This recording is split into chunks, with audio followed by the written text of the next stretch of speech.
Assalamualaikum warahmatullahi wabarakatuh. Perkenalkan, saya Angelina Riza Ardianti Syabira, mahasiswa program studi S1 Administrasi Rumah Sakit, Institut Ilmu Kesehatan Bakti Wiyata Kediri.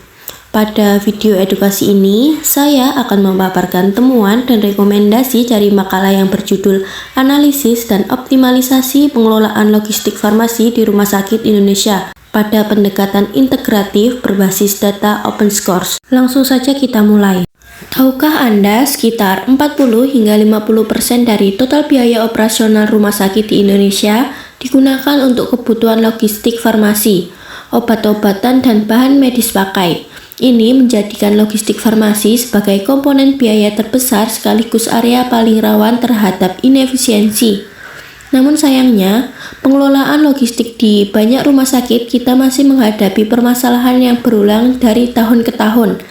Yang pertama yaitu kekosongan stok obat esensial, terutama di unit gawat darurat dan ICU, kondisi yang bisa berakibat fatal bagi pasien. Kedua, pemborosan akibat obat kadaluarsa yang menumpuk karena sistem pemusnahan yang tidak memadai. Ketiga, distribusi yang tidak tepat waktu hingga kebutuhan unit pelayanan tidak terpenuhi dengan baik. Keempat, ketergantungan pada sistem e-katalog nasional yang kerap menimbulkan kekosongan di distributor dan keterlambatan pengiriman. Jadi di sini saya memilih dua rumah sakit sebagai objek kajian, yaitu RSUD Kota Dumai di Riau yang menghadapi permasalahan di sisi hulu yakni perencanaan, pengadaan, dan distribusi, serta RSUD Muhammad Natsir Solo di Sumatera Barat yang bermasalah di sisi hilir yaitu sistem pemusnahan obat kadaluarsa.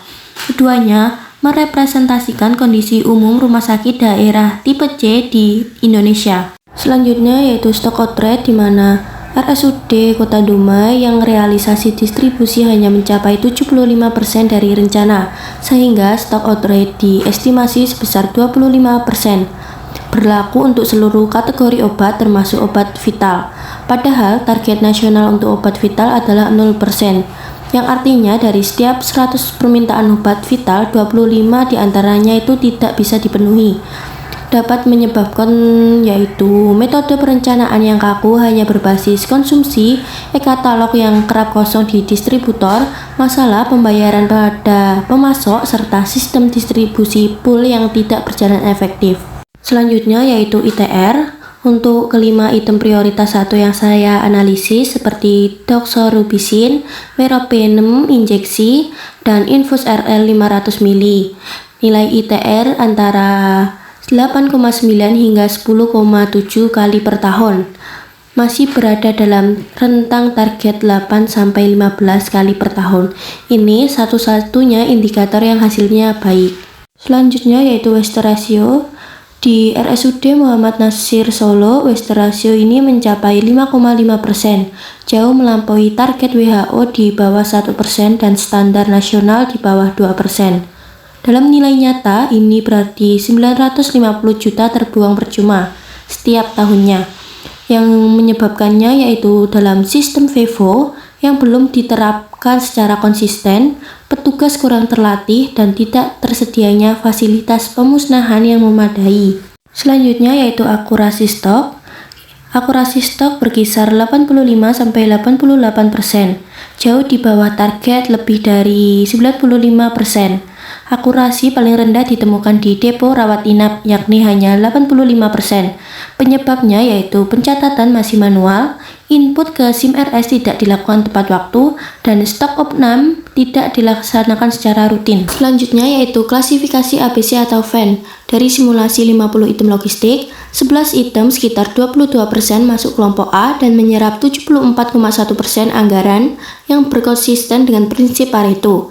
Dari matriks ABC atau VAN teridentifikasi 14 item prioritas 1 yang wajib tersedia 100% setiap saat, mencakup obat kemoterapi, antibiotik, injeksi kritis, dan cairan infus vital. Selanjutnya yaitu yang terakhir dapat dilihat di gambar, yaitu matriks kombinasi ABC atau VAN dan strategi pengendalian. Selanjutnya kita masuk ke rekomendasi optimalisasi. Berdasarkan analisis gap dan diagram wishbone, saya menyusun 5 rekomendasi SMART yang diprioritaskan berdasarkan dampak tertinggi dengan usaha terendah. Rekomendasi prioritas pertama yaitu perbaikan sistem distribusi menjadi hybrid. Sistem distribusi pool yang ada saat ini harus diubah menjadi sistem hybrid, di mana push untuk 14 item prioritas 1, gudang aktif mengirim ke unit tanpa menunggu permintaan, dan pool untuk barang non-vital. Targetnya yaitu 100% item prioritas 1 terdistribusi tepat waktu dalam 1 bulan pertama implementasi. Langkah ini berdampak besar namun hanya memerlukan perubahan jadwal dan rute distribusi tanpa biaya besar. Prioritas kedua di mana sejajar dengan prioritas pertama yaitu penerapan VEVO dan pelatihan SDM. Seluruh petugas gudang farmasi minimal 10 orang harus dilatih dalam penerapan prinsip VEVO secara konsisten. Obat yang mendekati tanggal kadaluarsa digunakan lebih dulu. Pelatihan internal cukup dilakukan selama 2 minggu. Target waste ratio turun dari 5,5% menjadi di bawah 2% dalam 6 bulan. Rekomendasi ketiga yaitu prioritas kedua, optimalisasi metode perencanaan. Metode perencanaan kebutuhan obat harus beralih dari metode konsumsi murni ke metode kombinasi yang memadukan data konsumsi historis dengan data epidemiologi penyakit. Dengan cara ini, lonjakan kebutuhan akibat perubahan pola penyakit dapat diantisipasi lebih baik. Targetnya yaitu stok outright obat vital turun dari 25% menjadi 0% dalam 3 bulan. Rekomendasi keempat, prioritas ketiga, yaitu digitalisasi dan integrasi SIM RS. Seluruh mutasi stok harus diinput ke SIM RS secara harian dan real time, disertai stok update rutin setiap bulan. Targetnya yaitu akurasi stok naik dari 88% menjadi kurang lebih 95% dalam 3 bulan. SIM RS sudah tersedia di kebanyakan rumah sakit, di mana yang dibutuhkan adalah kedisiplinan penggunaan. Yang terakhir, rekomendasi 5, prioritas keempat, yaitu penyusunan SOP pemusnahan limbah farmasi. Rumah sakit wajib menyusun SOP pemusnahan obat kadaluarsa sesuai Permenkes nomor 7 tahun 2019, menyangkut prosedur retur ke distributor, koordinasi dengan vendor pengelola limbah B3 berizin, dan insenerasi suhu tinggi untuk jumlah kecil.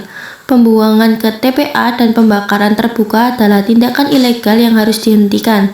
Targetnya yaitu 100% pemusnahan sesuai regulasi dalam 6 bulan.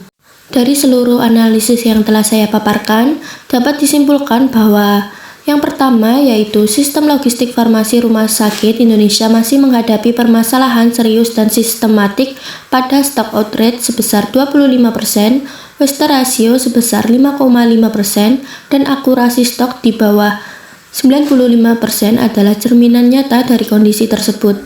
Kedua, permasalahan ini dapat diatasi dengan intervensi yang tepat sasaran dan terukur. Perbaikan sistem distribusi dan penerapan VEVO bisa dimulai dalam hitungan minggu dengan biaya yang relatif kecil namun berdampak besar. Yang ketiga, analisis berbasis data seperti klasifikasi ABC atau Venn dan 4 indikator kinerja logistik adalah alat yang sangat praktis bagi manajer rumah sakit untuk mengambil keputusan yang lebih baik.